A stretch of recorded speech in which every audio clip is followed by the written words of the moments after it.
Welcome to another episode of NASA Science Live, an opportunity for you to interact with NASA experts and have your questions answered in real time. I'm your host, Megan Cruz, and today we will talk about some of the extreme weather conditions we've been seeing across North America.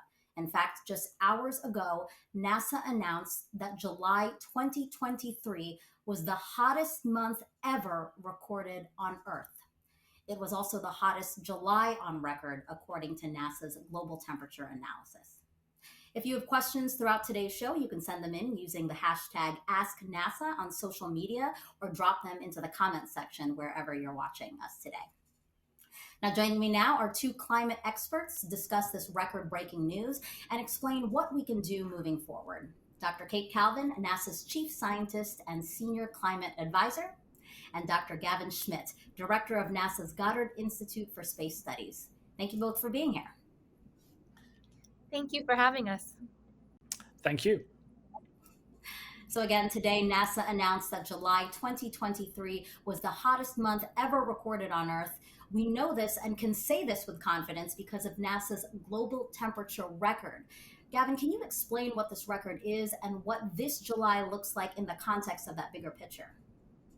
Absolutely. NASA gathers information from weather stations around the globe, from ocean buoys, from ship records, from automatic weather stations, and it kind of knits it together to produce an estimate of the global mean changes over time. And we can do that accurately going back to roughly the mid-19th century. And what we've seen in recent years is ongoing global warming. But what we've seen specifically this month is that this July was so much warmer than all previous Julys.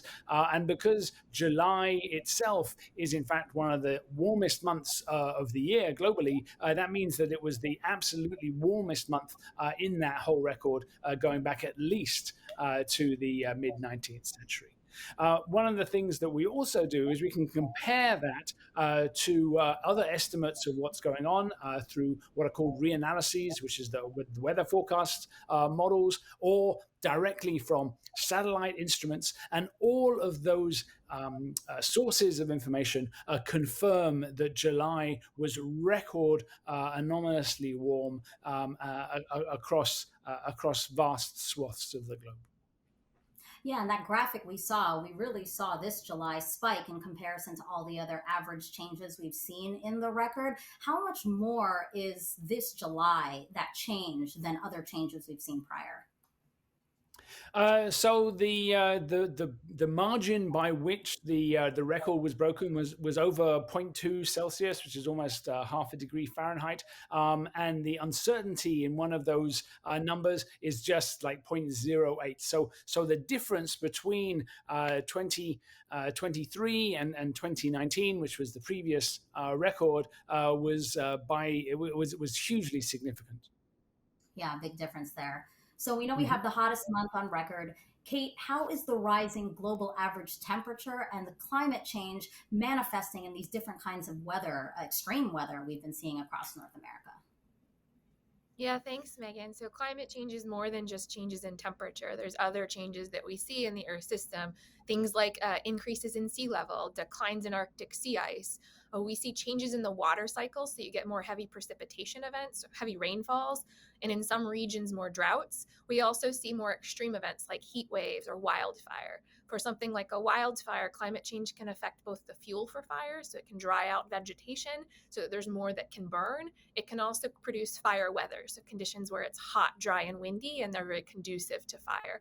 And climate change drives all of those. And at NASA, part of what we do is observe what's happening in different parts of the Earth system, both now and as it changes over time, so that we can study those effects and how they're changing.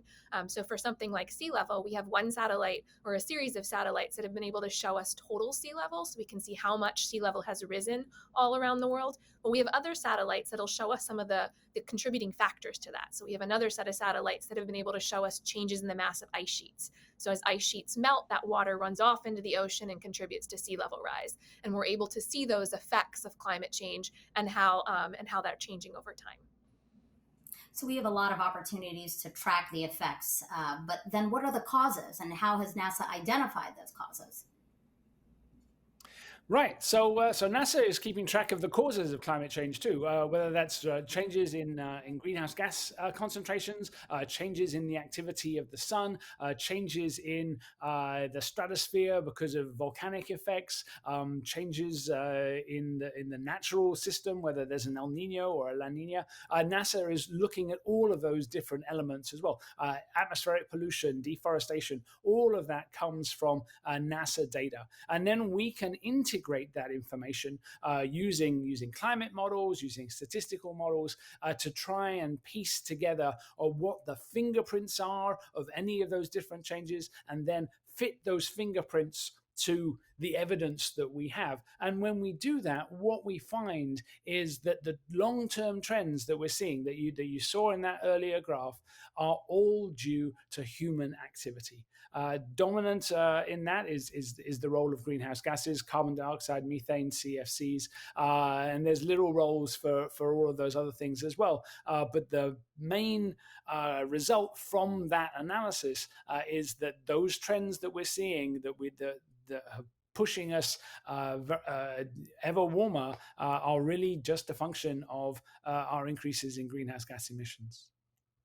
So, in being able to pinpoint, this major contributor, why we're seeing what we're seeing, what is NASA doing to help communities tackle climate change when you do know the majority cause? Yeah, thank you. So one of the things that we do at NASA is that we're observing the Earth. So we're seeing these changes, we're seeing what the Earth looks like now, as well as how it's changed over time.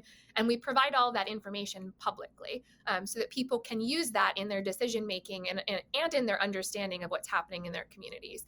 So just like a few examples of things that we've provided. One, when we're talking about greenhouse gases, we have an instrument on the International Space Station called EMIT.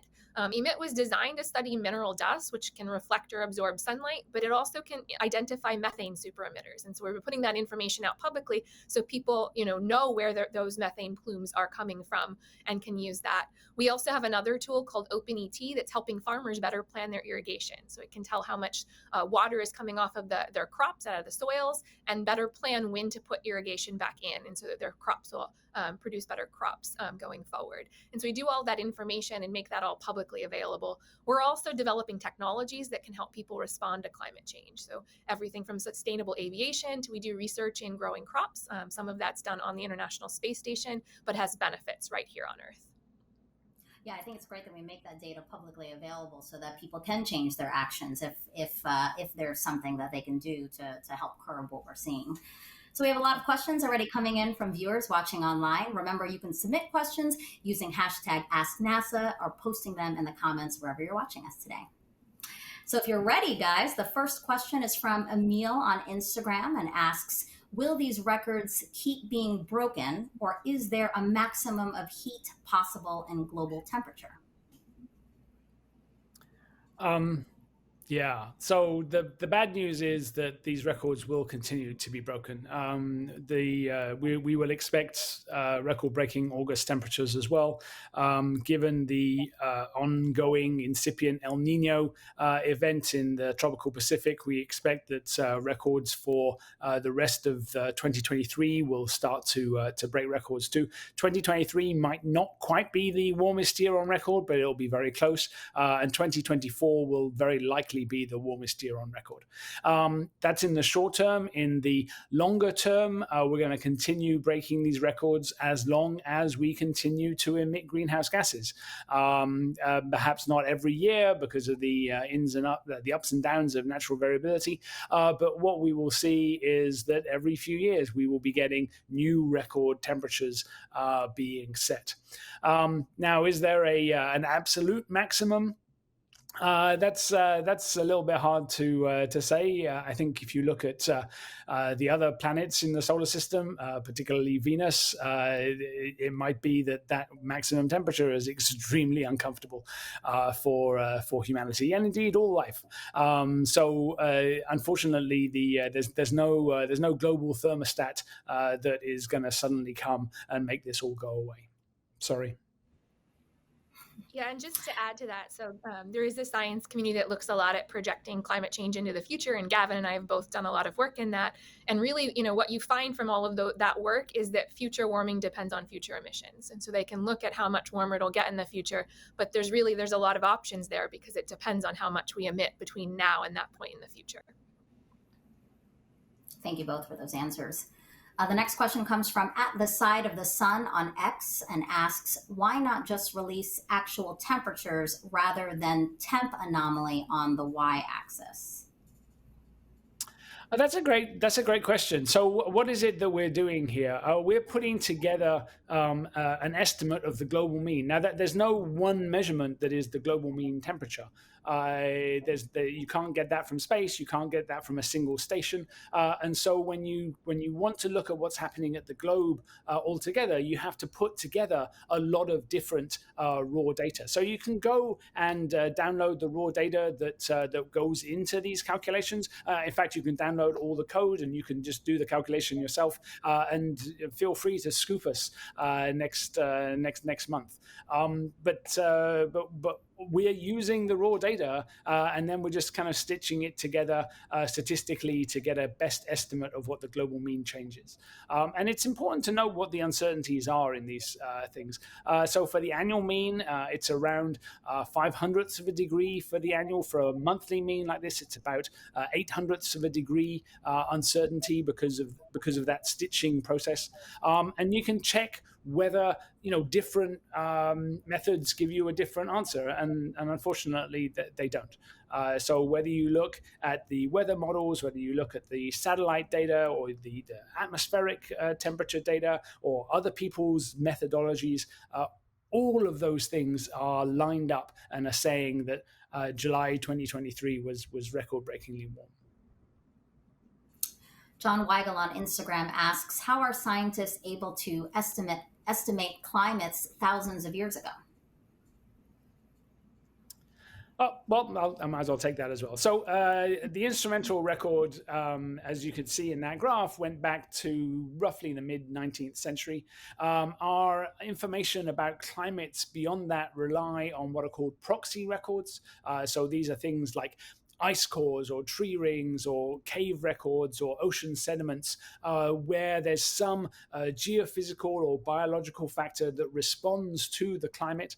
For instance, we can see where the ice sheets used to be 20,000 years ago because they've left literal scars in the landscape that we can date, that we can assess. And so there's been a community of folks working on that kind of question for about the last 50 years. And so our estimates of what happened during the Holocene, what happened during the last ice ages, when it was last as warm as we think it might be back in the Pliocene or the Miocene or in the Cretaceous. All of those things are built from big networks of proxy data that have been put together relatively well, and we don't have the accuracy for those past data that we have for July during the modern period, but it does give you a sense of where we are with respect to that kind of context of change. Mm-hmm. Kate, why don't you take this next one from Brianna Rodriguez on Instagram? She wrote, what are the 3 biggest causes of climate change? We talked about the first one, but she's interested to see other causes. Yeah, so if you think about how warm it is on a planet, any planet, whether it's Earth or not, you've got an amount of sunlight that's coming in, and that has to do with how close you are to your star, the angle of the surface. Then you have some of that's reflected back into space based on the color of the surface, and some of that's absorbed or trapped. So greenhouse gases will trap heat. So on Earth, greenhouse gases, and namely carbon dioxide, methane, and some other gases are trapping heat. So when we have sunlight coming in, we're trapping a lot of that. There is some that's reflected back into space, and the color of the Earth's surface affects that. So darker colors absorb more heat, lighter colors reflect it. We also have things like the oceans will absorb some of the carbon. So when we burn fossil fuels on the Earth's surface, some of that goes into the atmosphere and is trapping heat. Some of it is absorbed by land and by ocean. If you look at numbers, so human activities are what's causing climate change on Earth now. So we can attribute the climate change we're experiencing. Greenhouse gases in particular actually lead to more warming than the total warming we experience, because other aspects of human activities like sulfur will reflect that and lead to a cooling effect. So I'd say if you're looking for the simple, human activities, principally greenhouse gases, are warming the planet, is probably the most straightforward way to say that. Mm-hmm. I think maybe if I just add very briefly. So in terms of the individual gases, the dominant thing is carbon dioxide, followed by methane, followed by chlorofluorocarbons, CFCs, and then ozone. And that's slightly balanced by sulfate emissions, nitrate emissions, and deforestation. But the two biggest things are carbon dioxide and methane. A few viewers are wondering about today's temperature announcement and if there are connections between this and the Tonga volcano eruption in the South Pacific last year. Could you explain? Sure. So one of the things that NASA does is that we look at all sorts of aspects of the Earth system, and one of the instruments on a satellite called Aura is the microwave limb sounder, and that is able to give us pictures of how much water vapor there is in the atmosphere, going all the way up from the tropopause to the mesopause. So very high up in the atmosphere indeed. And what that's shown is that the Hunga Tonga eruption added about 10% of the total stratospheric water vapor up to levels of 30, 50 kilometers above. And so we've been very interested in that. That's a unique thing that we have seen over the satellite era. And we've been looking to see what impact that has. It has a very clear impact in the stratosphere because the stratosphere is so dry. Water vapor is a greenhouse gas, so we expect it to nudge us a little bit towards warming. But the numbers, when we've done the calculations, are not very large. They are around 0.03 of a degree warming Celsius. And so that is enough to give us a little nudge, but it isn't enough to explain what's happening independent of all the other things that are going on. Gotcha. So July 2023 was 0.43 degrees Fahrenheit warmer than any other July in NASA's record.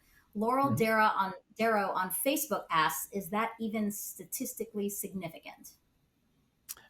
Great question. And the answer is yes. So the anomaly, the uncertainty in any 1 month's anomaly is around 0.08 degrees Celsius. And this was about more than 0.2. So it's 2 or 3 times larger than the 95% confidence intervals. So there's no question that this is a significant warming and that it is real.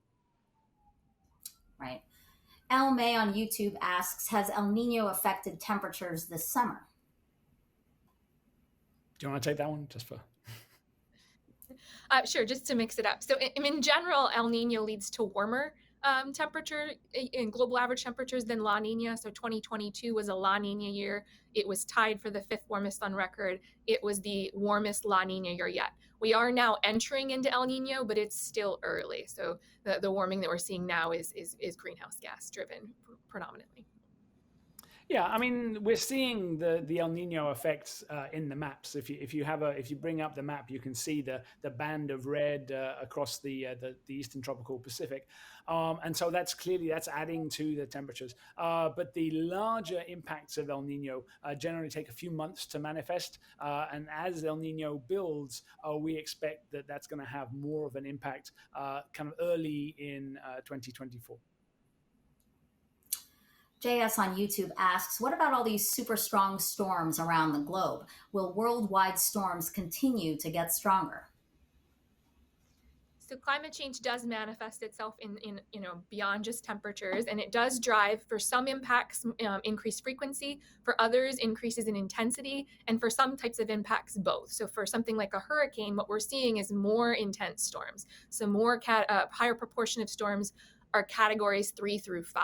So we're getting a larger fraction of the hurricanes we do see are stronger. For heat, something like a heat wave, we're seeing more heat waves and more hot events. But each impact is a little bit different, both in where it occurs and also whether climate change is affecting the frequency, the intensity, or both. We're also seeing more extreme wildfires, right? I mean, we have one burning in Maui right now. Can we talk about if we know whether or not climate change contributed to those fires? Yeah, so wildfire is a complex phenomena. It depends on fuel, it depends on fire weather, it depends on ignition, and all of those things are kind of contingent on a lot of things that have happened over the last few decades. And so in Maui, you have the impacts of sugar plantations being abandoned, native grasses, non-native grasses coming in, a very wet spring that led to a lot of growth, and then a dry period more recently that led to a lot of fuel, and then you have the ignition and the driving factors of the fire from the tailwinds of Hurricane Dora, and so that's a pretty complex feature. But what we're seeing, if you look in general, is that we're seeing a tendency towards more and more intense wildfires, not just in Hawaii, but also in Canada and British Columbia and Alaska and the Rockies. And so these are factors where climate change is pushing the system, but there's lots of other things. In any individual fire, there'll be lots of other things that are antecedent to that. Mm-hmm. And specifically to talk about the fires in Maui, there'll be a lot of research to look at that fire, right, to determine whether or not climate change affected that. Kate, did you want to comment on that?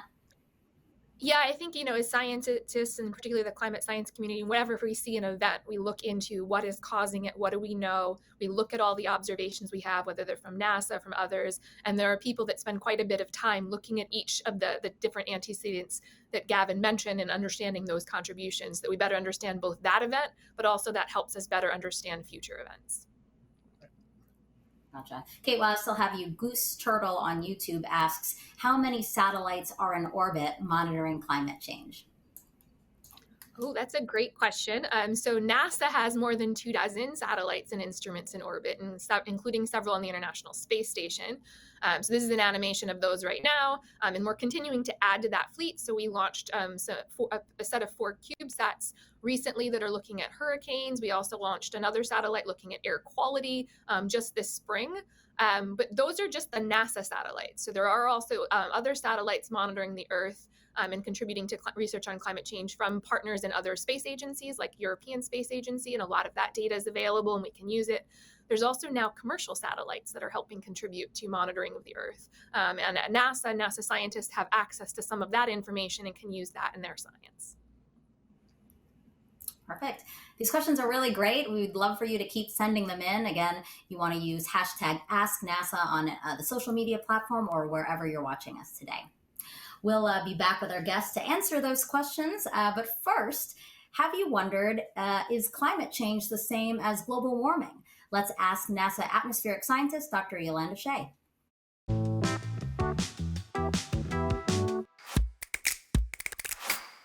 Not quite. They each have their own meanings, but they are related. So what's global warming? We have seen an increase in the surface temperature averaged over the whole globe over the past century and a half. And that temperature continues to rise. NASA has analyzed data about the Earth's climate system from multiple sources that tell the same story. On a global scale, the Earth's surface is heating up because of the increasing amounts of heat-trapping greenhouse gases that have been released into the atmosphere from humans burning fossil fuels. That's global warming. Climate change is a more general term. It also refers to long-term changes over many decades or hundreds of years, but it includes all types of changes in the typical weather climate that can be and have been observed from regional to global scales. NASA has instruments that have observed a diverse collection of the current impacts of climate change, like decreases in ice in the Arctic, droughts, increasing wildfires, and increasing surface temperatures. These are all examples of indications of climate change. So is climate change the same as global warming? Not quite. They have their own specific meanings, but they are related to one another. And one way we know they're related, right, is that greenhouse gases are causing both global warming and climate change. So, Gavin, as our entire Earth system changes, what can we expect in both the short and long term? You touched a little bit on this earlier.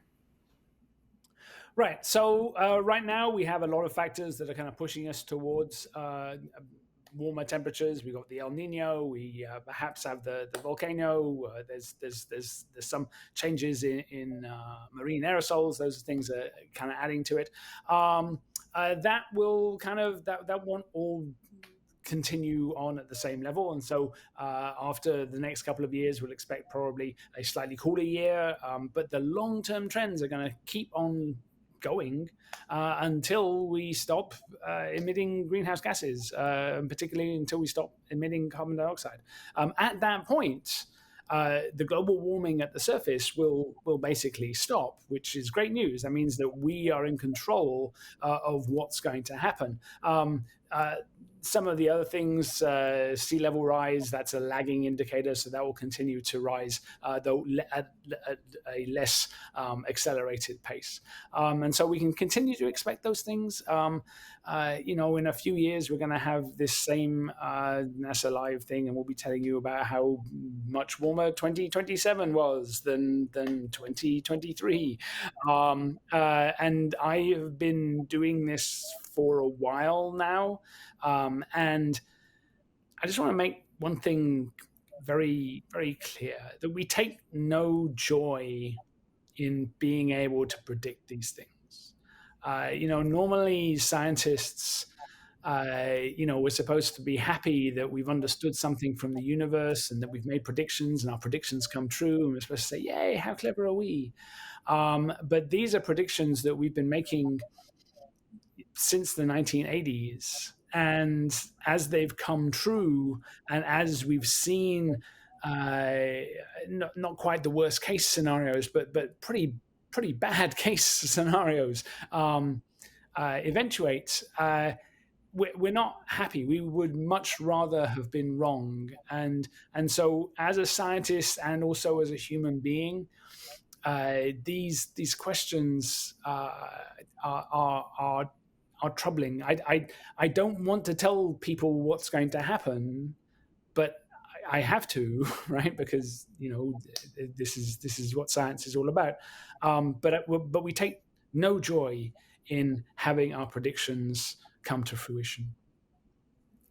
And when you're talking about this long-term trend, so is what you're saying, if we don't make changes now, these extreme temperatures that we're feeling now, years to come, could this feel cool to us if we don't stop what we're doing now? Under almost all scenarios, these are the coolest summers of the 21st century.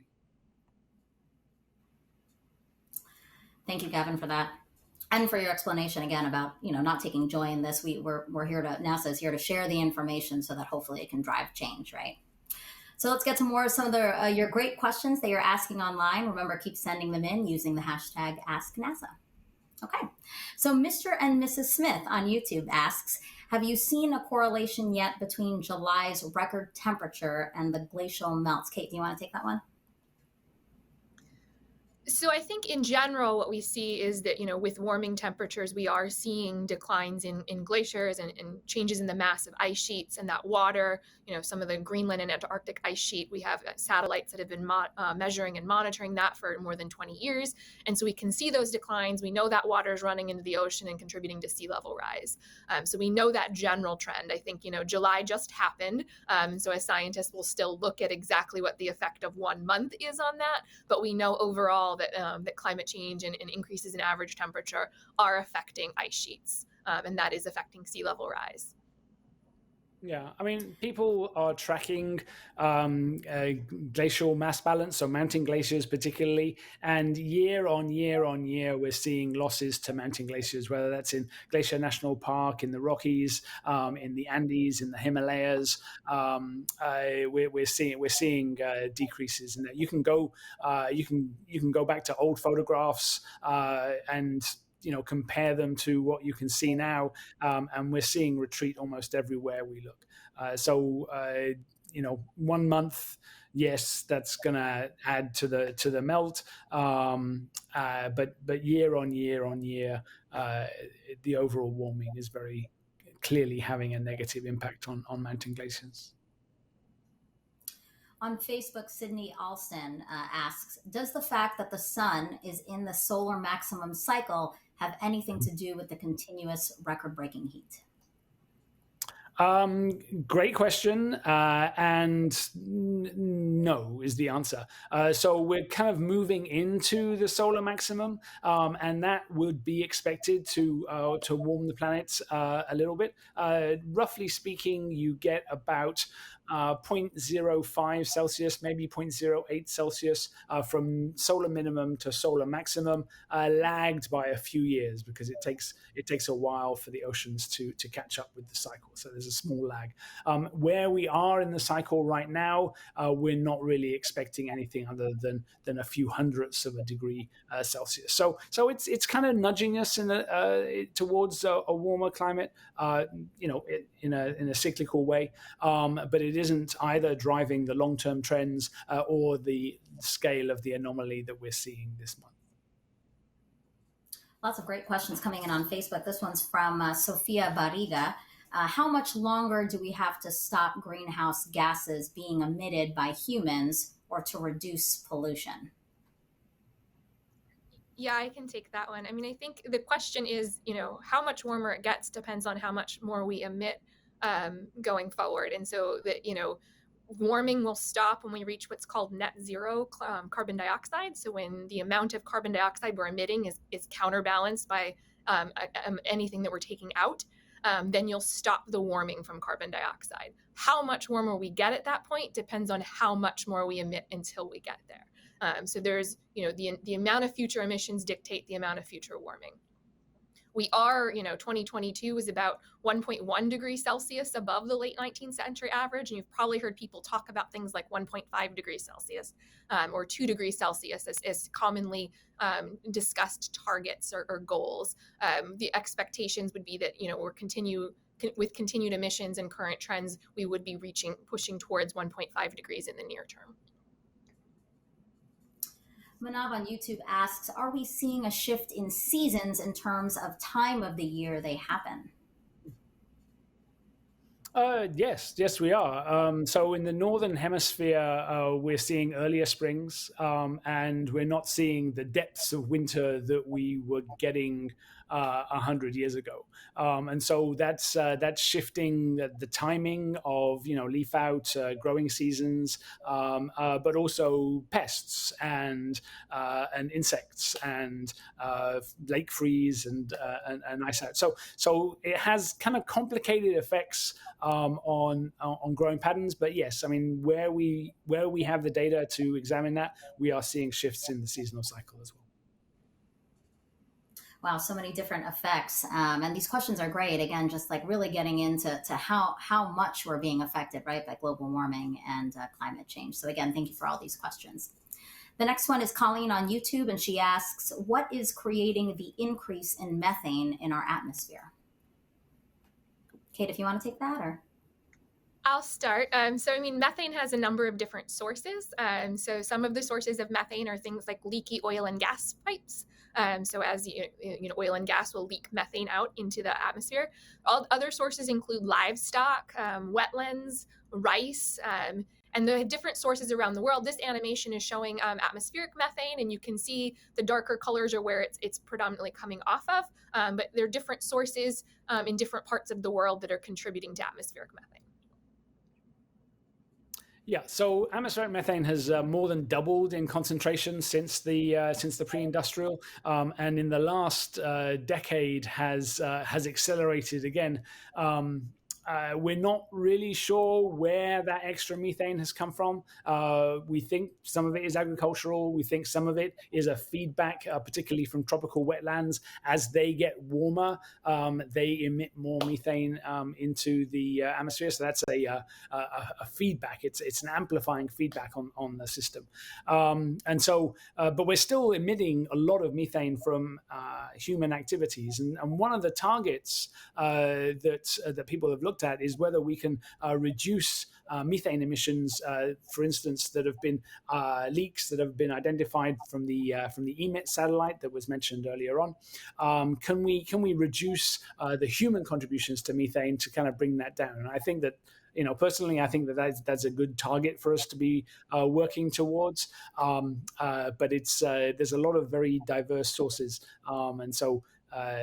But we do need to keep track of that. And one of the things that NASA is doing is trying to help people really see where that methane is coming from, so that we can get rid of the largest emitters. Ahmed on X asks, how can individuals and organizations use NASA Earth data to make decisions about climate change mitigation and adaptation? We did talk a little bit about this before as well. Yeah, I mean, I can start on this one. So we have a number of different tools for different applications. So I mentioned earlier that we have a tool called OpenET that's targeting farmers and how they can plan their irrigation. We have another application called Power that uses solar and meteorological data to help inform things like renewable energy. So understanding the conditions that it might be suitable for wind or solar power. We have other applications like Firms, which you might have seen in the news recently. It can show you where fires are burning. And so we make all of this data publicly available. We put it out in different places. We have different user communities that already use it. But one of the things we're working on now is trying to make everything easier to use and easier to find, so that people have the information that they need when they need it. And part of that is a part of a broader open science effort at NASA, where we're making not just the data available, but also tools and resources. We're also moving more data into the cloud so that you don't necessarily need access to a supercomputer to process the information we have. We're putting more trainings out, including translating some of those trainings into Spanish language. And we've also opened an Earth Information Center. There's a physical space in DC, but there's also a virtual presence. And the idea is to help find the information so people understand what data we have and how they can use it. Yeah, let me throw in two more examples that we've worked with. One of the things that we've done is for the projections of climate change going forward, we've worked with NASA Ames to downscale that information to more local regions and produce diagnostics that are directly relevant to adaptation decisions. And we've worked with the NASA Sea Level Change team to produce projections at the coastal region that take into account land movement, that take into account regional sea level rise, so that you can have estimated changes to high tide levels in the 2040s and the 2050s that are important for planning decisions for infrastructure that's being built right now. Yeah, I mean, knowledge is power, right? We should share, and then that's why we're doing what we're doing even today, right? Like answering people's questions so that, again, maybe it drives some of their decisions going forward. So I do want to touch on this again because we are getting a couple of questions about it still on social media. But Snoopy on YouTube asks, will it be getting hotter in 2024? Unfortunately, yes. So as Kate mentioned, we're seeing the beginning of an El Nino. Generally speaking, El Ninos build towards the December, January period.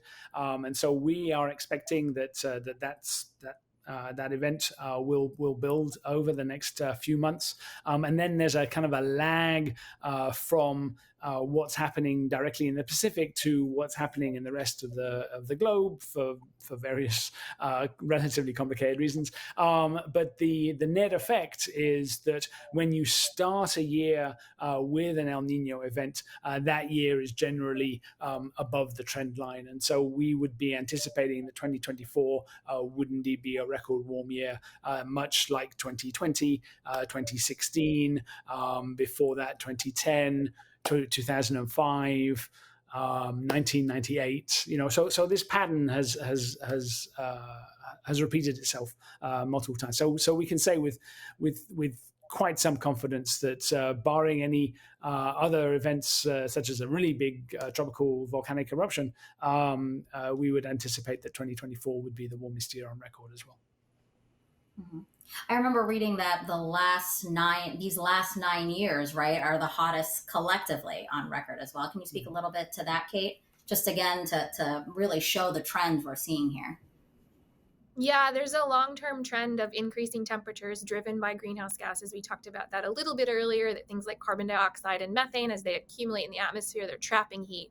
So the last 9 years have been the warmest since modern record keeping began, which means since about the late 1800s, which is when we've had these temperature records. And so we're seeing those increases in trends, and things like El Nino and La Nina may make an individual year warmer or hotter than that trend, but overall the trend is towards warming.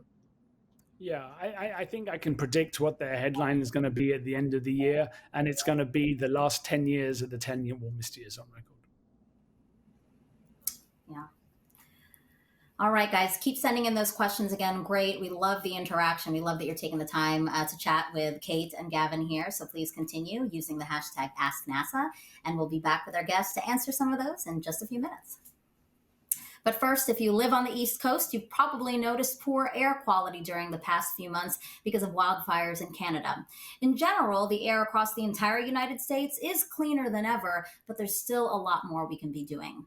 Data from satellites, airplanes, and ground sensors, combined with data on race, ethnicity, poverty, and health, can unveil both the big picture of air pollution and individual neighborhood effects.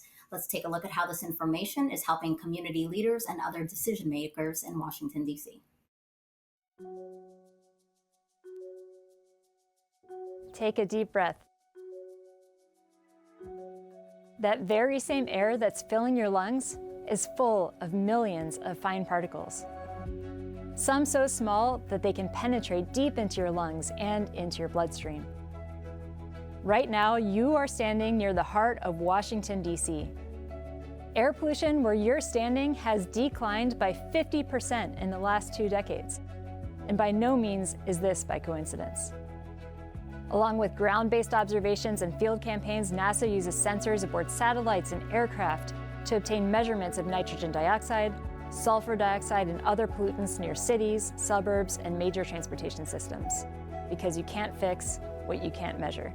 With the few ground-level air monitors we have in the city, it's very difficult for any individual to understand what pollution levels are in their neighborhood. NASA satellite data helps to fill in the gaps between those monitors so we can understand the different pollution levels experienced in different neighborhoods throughout the city.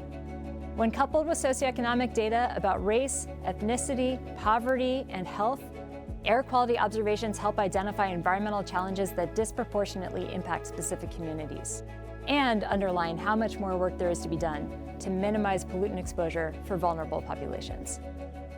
Together, we can work to address long-standing inequities and ensure everyone has the right to a deep breath of fresh air.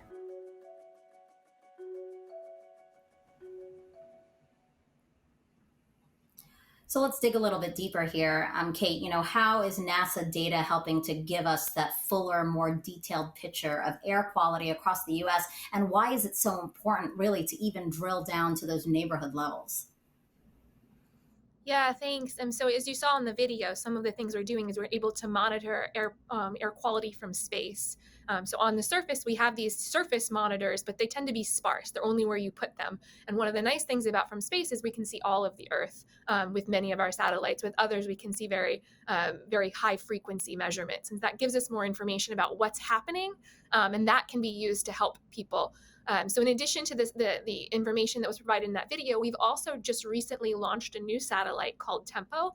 It was launched in April, and it's going to provide hourly data over North America about air pollution. So it's just going to focus on North America, but it'll be able to provide hourly information. And one of the things that we'll be able to get from that is be able to see changes at like a neighborhood level scale at very fine time frequencies. So you'll be able to see things like rush hour traffic and the effects that it has on air pollution. We'll also be able to see things like wildfire smoke. So if you were in the northeast of the US in June and July, you experienced some smoke and air quality concerns from smoke that were coming from fires in Canada. Tempo will be able to give us that information. And with that hourly resolution over North America at a neighborhood level, we can use that to better provide air quality alerts. So people with asthma and respiratory illness will know when the air quality is poor outside and be able to take steps to protect themselves. You can also provide that information to decision makers to look at how to address air pollution in their neighborhoods. I'm interested to hear, do you see big differences between neighborhoods in a different city? You would see, because the sources of air pollution, so there are some sources that are more general and well spread, but other things like cars, so you will be able to see things along heavily trafficked, dense populated streets. Some other sorts of infrastructure will produce different types of emissions, so you will be able to see differences depending on where you look based on the activities on the Earth's surface. Gotcha. Yeah, so again, that's why it's so important to get to that really granular level. All right, so let's get to more of your questions online. Keep sending them in using the hashtag AskNASA or put them in the chat where you're watching us. On Facebook, we have this question: with sea level rising, could this mean that certain areas of land will soon be covered by water in the future? And we also have a similar question from Pat on Facebook. He's asking, what inhabited areas will be most affected by the sea rise? He's heard that some of the island countries will be underwater. Yeah, I can take yes. this. And so there's. No. Go ahead. Go ahead, Kate. I'll start, Gavin, and then you can fill in. So sea level rise, and there's global sea level rise that we can measure and monitor, but there's different regional sea level rise, and that has to do with things like gravity, the movement of the land, whether it's rising or falling. One of the things NASA's done is provide a tool, the NASA Sea Level Change tool, where you can look at different coastal communities, and you can see both how much sea level has risen in that area in the past. We also have an ability to look into the future. So you can see projections of sea level rise, and that'll give information to people about how much more they might experience for planning. And people have taken that kind of information and converted it into flood maps. So where might you see flooding? But there are different communities, based on the sea level that they're at right now, that even small amounts of sea level rise can have pretty devastating effects. Yeah, I don't have anything to add. That's fine. All right, Chris on X asks, when it's a cold winter, we hear the weather is different than the climate. When it's a hot summer, we hear this is a direct result of climate change. So which is it? No, both. So if you look at the maps of any one month or any one year, you see structure, right? There are places that are a little bit colder, places that are a little bit warmer. But on average, what we're seeing is that there are many, many more places where it's warmer because of the underlying trends due to greenhouse gases than there are places that are cooler.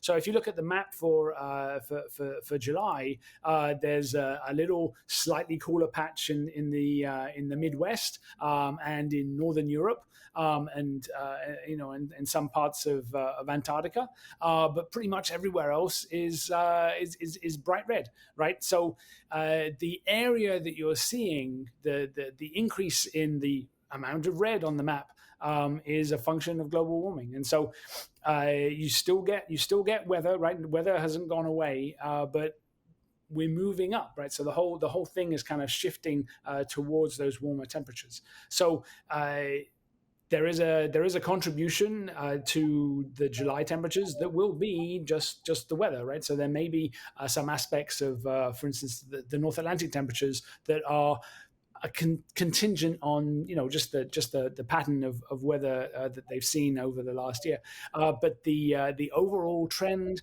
and the overall impacts are indeed due to global warming and to the forced trend. So there's always going to be that noise on top of the trend, but the trend is very solid and is not going away anytime soon. So everything that you see is weather plus climate, and then the climate is pushing you towards warmer weather. Thank you for that clarification. Several people on social media have asked about whether measurements or whether where our measurements are taken affects how accurate the measurements are. So specifically, they want to know if our measurements are being taken at airport tarmacs, making the measurements seem artificially high. Who wants to take that question? Sure. I mean, so there's no there's no airport effect that makes temperatures warmer. That's just nonsense.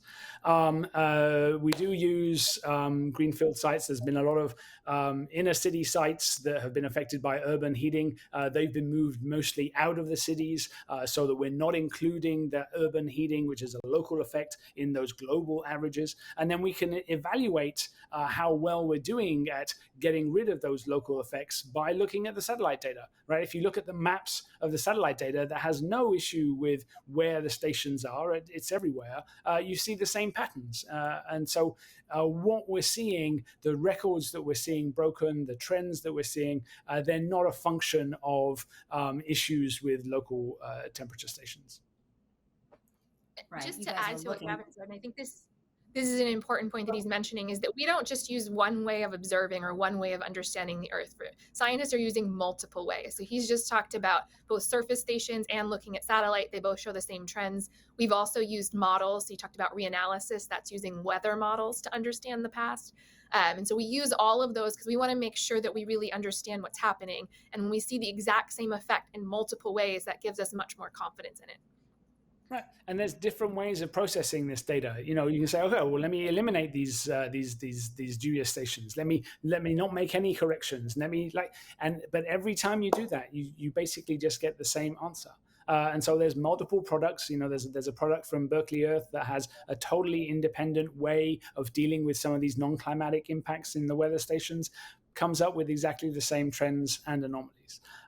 There's the Europeans, the UK Met Office has, again, an independent way of doing these things, and the correlations between these different time series are up at the 0.98, 0.99 level. Some viewers want to know, how long does it take to gather all of this data for the temperature updates?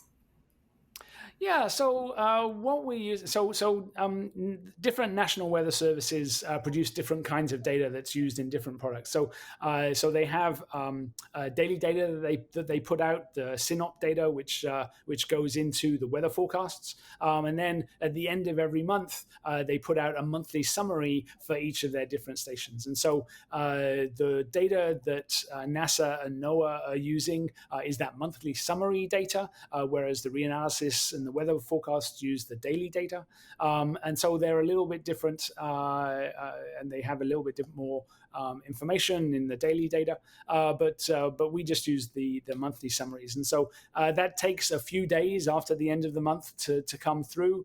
Generally speaking, we have a good estimate by the 8th of the month, and then there's usually a few late reports that come in, and so we wait about a week before we do the final test. But stuff will come in, over the next couple of weeks that refer to July, and so in a couple of months' time, when we redo it for August and September and December and the whole year, then things might shift a little bit as some of those stations report that have been a little bit delayed. But generally speaking, that's kind of well within our estimated uncertainty and doesn't really change very much. This is an interesting question. Ira wants to know, are you using the info obtained from other planets' climates to influence decisions here on Earth? So historically, the answer is yes. We had, for instance, measurements of aerosols in the clouds of Venus before we had measurements of aerosols on Earth. We knew more about the Martian ice cap than we knew about Antarctica because of instruments that NASA had sent to these other planets. With that information, and as we kind of had a pivot towards what was called Mission to Planet Earth in the 1980s, we kind of turned those instruments down to look at what the Earth was doing. And so a lot of the physics, a lot of the understanding came from the space program, came from planetary science. And now we're going back with the information that we've learned about how to model the Earth system.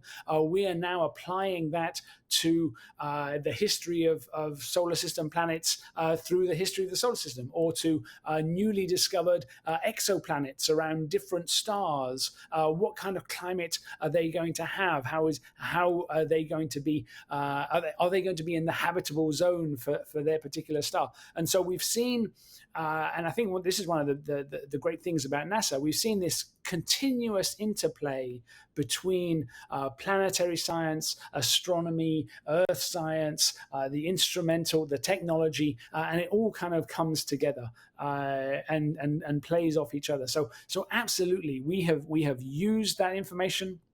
We continue to use that information, and now we're kind of giving back so that we can have a better characterization of some of the wonderful new discoveries that we're doing in planetary science right now. Kate, Daryl Murdoch on Facebook is asking, is our planet nearing the tipping point of no return? A similar question from Richie on YouTube. Is there hope of fixing this problem?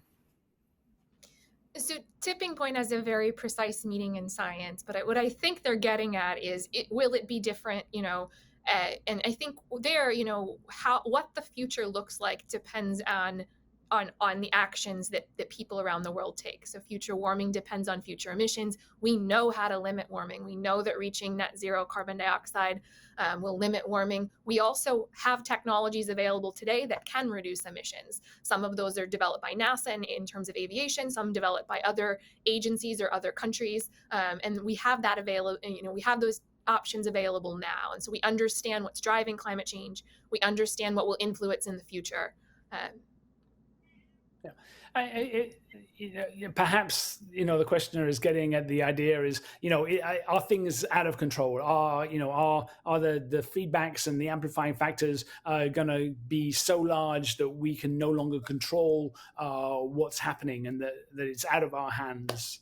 And the answer is no. As best we can understand the situation, we are a long way from any kind of global tipping points that would make that true. And so what Kate says, let me emphasize that. What is going to happen depends on what we do. And so we have agency. In other words, we what we do as a society is going to control what the temperatures are going to do, what the sea level is going to do, and how those impacts are going to affect us. So it isn't. We have not passed that tipping point, if you like. So we're running out of time. We only have 30 seconds left, but I do have this final question. How can NASA meet the scale of this challenge now that we've been talking about some serious challenges we have ahead with climate change? How can NASA meet the scale of this challenge, not only now, but in the future? And we'll start with Kate to give an answer for that. Yeah, I think a lot of the work we're doing to observe the planet, to understand the drivers, to project into the future and provide that information, continuing to do that, to expand that information so that we have more and we can provide it to people so that people understand what's happening in their communities and can better plan for their future. Let me be totally honest. It is a real challenge to scale the information that we have available to all the different decisions and stakeholders that exist, not just in the US, but around the world. It's a massive challenge. And, we are looking to anything that will help us do that.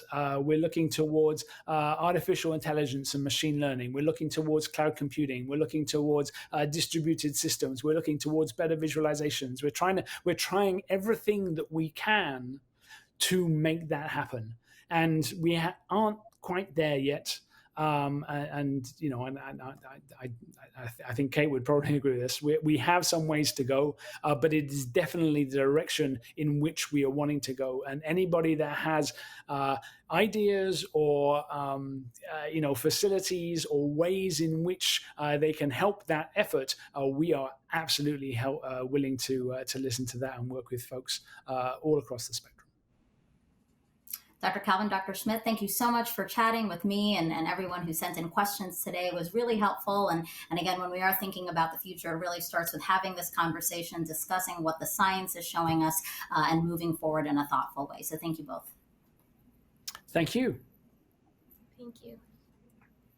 All right, and thank you again to everyone who joined us online. I love that we were able to answer really so many questions from all of you, and they were really great questions. So again, thank you so much, and we hope you'll continue following NASA's efforts to study and protect our home planet. To stay updated, follow NASA Earth on Facebook, X, and Instagram. And remember, from space, sky, sea, and land, NASA provides detailed climate data and research to the world. All of this data is freely available to anyone, and you can access that information and more at climate.nasa.gov. Thank you, and we'll see you next time.